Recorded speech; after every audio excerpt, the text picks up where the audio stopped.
This is WAMU 88.5's Morning Edition. I'm Matt McCleskey. Good morning. Students and young alumni at Gallaudet University in D.C. made a stand 30 years ago this week.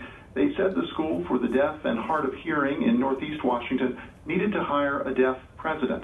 The board eventually agreed, and the school has only had deaf presidents since then. The change also coincided with the birth of new technology that's expanded the way deaf people communicate.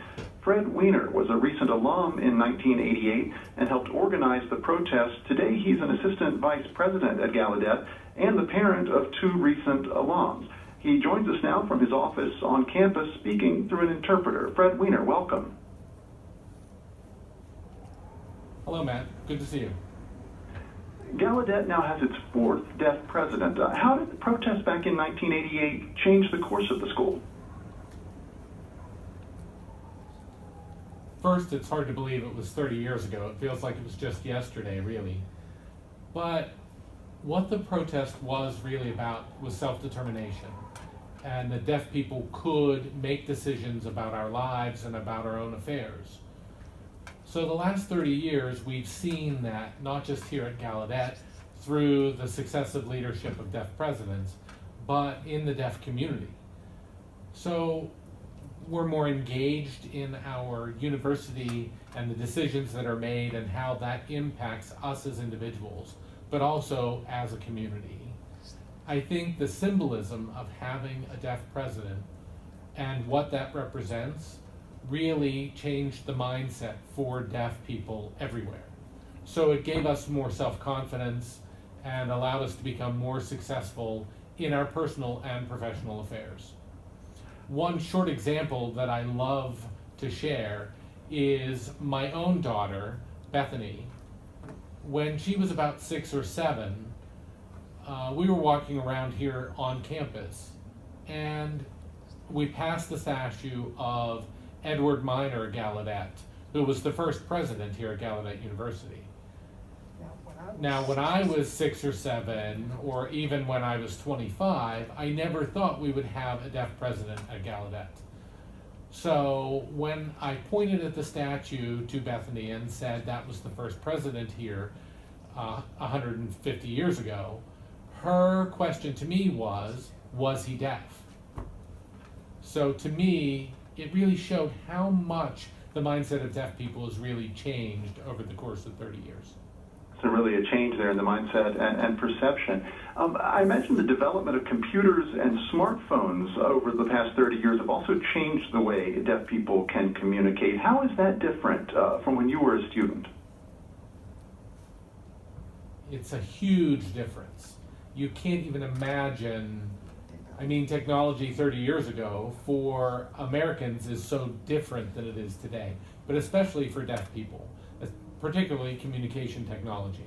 Because 30 years ago, we were more or less cut off from the world. The only communication we had was with each other face to face. So now we have texting, we have video relay services that allow you to talk to anyone on the phone through an interpreter. We have computer technologies, television captioning, so we're very much a part of the world and part of society. And it allows us to do work that we couldn't even do before because we didn't have access to communication through technology. Well, given some of those changes, does the university have to compete now with other schools for deaf students? Who chooses to come to Gallaudet and why? Even though technology has changed the world, Gallaudet is still the place for deaf and hard of hearing students to come. Because we are designed to serve deaf and hard of hearing students. So the environment we have here gives students full access to communication and the full college experience that they wouldn't get anywhere else. So it's not only in the classroom, but it's also about things that happen outside the classroom, meeting people, developing lifelong relationships, and having that experience that deaf and hard of hearing students have here that is equivalent to what a hearing student has anywhere else. And we're also well designed to support them in their career preparation and get them internships. And we work with employers so they understand what it takes to work with deaf and hard of hearing people. So definitely there are a lot of benefits coming to Gallaudet. Well, you mentioned changes in the classroom and outside the classroom. One thing that certainly changed is the neighborhood that the campus is in. It's been very fast changing over the past years. How has the area's rapid development affected the student experience at Gallaudet? Well, the transformation has been remarkable, for sure, and it's provided students many positive experiences in different ways. For one, they've become more of the part of the neighborhood fabric because they can go shopping, they can get jobs off campus at the new stores that are popping up in the area. There are new apartments where they can live, so they have an opportunity to live and interact with their neighbors like never before. And Gallaudet is also developing neighborhood partnerships and more employment opportunities for our students. Well, given the changes over the past 30 years, how has the university's mission or focus evolved as you look to the future? I would have to say one of the most significant shifts Gallaudet in the last 5 years has been the mindset of who we are as an institution and our contribution to society at large.